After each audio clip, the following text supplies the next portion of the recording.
Oprah Winfrey barely knew Jennifer Lawrence when the actress called and said she'd like to meet, and then on October 5 drove to see Winfrey at her Montecito, California, home. "I was excited to have lunch, and we were just like girls in the garden," says Winfrey. "We probably talked for 3.5 hours about life and fame and growing up and money and management and taking care of yourself and spirituality and philosophy. We drank rosé, and we laughed, and we talked about everything, almost everything." One thing they didn't discuss was Harvey Weinstein, whose history of harassment and assault exploded into view that day, when the New York Times first detailed it. But Weinstein became a focal point of the two women's conversation a few weeks later, when THR asked Winfrey, 63, to interview Lawrence for this Women in Entertainment issue. That was shortly before the 27-year-old actress was to receive the Sherry Lansing Leadership Award at THR's annual Power 100 breakfast, an award Winfrey received in 2013. Since their first meeting, the new friends have been texting back and forth. "I sent her a copy of Wisdom of Sundays and, before that, Power of Now and A New Earth," notes Winfrey. "What resonates with me is that, when you are talking to her, what you're seeing is the real thing. You're not seeing any pretense. She's asking all the right questions. How can I be used? How can I use this moment for something bigger than myself?" Lawrence grew up in Louisville, Kentucky, and was propelled to fame with 2010's Winter's Bone. Hunger Games made her a global superstar, along with roles in Silver Linings Playbook, American Hustle and the X-Men series. But it's not so much her stardom and 4 Oscar nominations, with a win for Silver Linings, that make her the perfect recipient of the Lansing Award. It's also her non-profit endeavors. She's been tireless in supporting Kentucky charities and those that help children in particular. That's one reason why Winfrey was so impressed by how much light Lawrence carries. Capital L, capital Light. You can feel there's a strong intelligence and a desire to use this moment for something greater than fame and fortune. Oprah Winfrey. I read this wonderful book by Elizabeth Strout, Anything is Possible.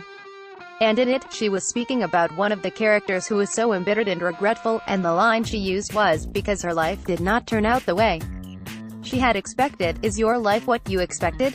Jennifer Lawrence. "When I started acting, I was totally satisfied when I was on a sitcom because I had a steady paycheck.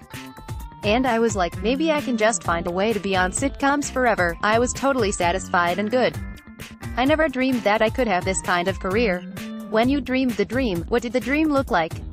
I used to drive home from church with my father past rich white people's houses. We'd be the last to leave our little churchyard, and he'd be in this big, old, green Oldsmobile that I was embarrassed to be in, and I'd picked houses that I dreamed about living in, and that was a big dream for me. I'd have a house, I'd be able to pay my bills, I'd have 2 cars in the driveway. I used to do that, too. I remember driving by big, beautiful houses, but I always dreamed of being there with my parents. I never imagined I'd be able to own something like that on my own. I thought for a while maybe I could be an interior designer. That was the only job I knew about because my mom was friends with an interior designer. I was mostly just focused on a family when I was little. I would have never thought I'd be so career-focused. It's not something I knew about myself until I started becoming successful, and then I wanted to become more successful. I'd make a great movie, and then I'd want to make more great movies. I'd make money, I'd want to make more money. It was a mindset I wasn't ever aware I had until my early 20s. And then, by the time you're 27, you've got an Oscar. By the time you've gotten 4 nominations, does it come with fear? You're immediately hit with fear. Or at least I was. I had been climbing and working and fighting, and I remember last year just getting hit with fear. All of a sudden it was, they're going to get sick of me. That's when all my insecurity came. I've been probably more insecure after last year, and I don't know if that's just a feeling of, I've got more to lose, I have more people to disappoint. I don't know how to explain it. When Mother was not well received, was that disappointing? I read Twitter, and I was looking for bad Mother things. It was horrible. It was really bad. I loved this so much, and it just broke my heart, especially for Darren Aronofsky, the film's writer-director and Lawrence's ex, because he loved this person. And anytime you're in a relationship, their pain is your pain. You're trolling for bad news? I didn't know that's what I was doing. I don't know how to look up these things. I started twittering Mother, cause I didn't know how else to get news, and that was really bad. How do you choose what you're going to do next? It's chemistry. It's like meeting a boyfriend. Red Sparrow, March, was sexual, and I haven't done anything sexy or sexual. I've been afraid of that since 2014, when I got my pictures hacked. I just thought, I'll never do that again.